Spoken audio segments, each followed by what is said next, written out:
बांगड्या किंवा काकण हा स्त्रियांचा महत्त्वाचा अलंकार आहे। भारतात बांगड्या घालण्याची परंपरा फार पूर्वीपासून सुरू आहे, कारण बांगड्या हे सौभाग्याचं लक्षण आहे। या तुळजापूरच्या बांगड्या आहेत। या पूर्वीपासून तुळजाभवानीच्या बांगड्याला महत्त्व असतं। त्या हळदी कुंकाच्या बांगड्या म्हणून तुळजापूर इथून मिळतात।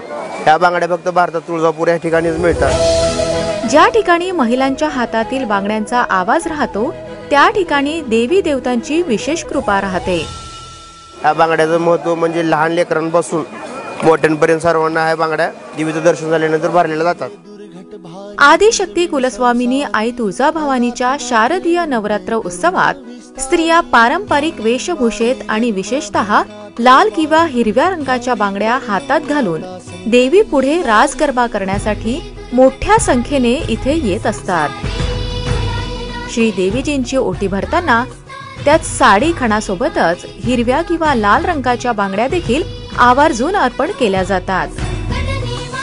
ही परंपरा शतकानुशतके आस्थागायत सुरू आहे। आणि या बांगड्याचा म्हणजे कलर हिरवा आणि पिवळे डॉट यावरती असायला हळदी कुंकाची बांगड्या असे म्हणले जातात। ह्या बांगड्या फिरोजाबाद येथे तयार होतात आणि भारतात फक्त तुळजापूरमध्ये ह्या बांगड्या मिळतात। बाकी इतर कुठल्याही देवस्थानाला ह्या बांगड्या मिळत नाहीत। ह्या बांगड्याचा देवीला मान आहे। ह्या बांगड्या दर्शन झाल्यानंतर तुळजापूरला देवीचं दर्शन झाल्यानंतर बांगड्या लहान मुली सर्वजण प्रसाद म्हणून बांगड्या भरतात।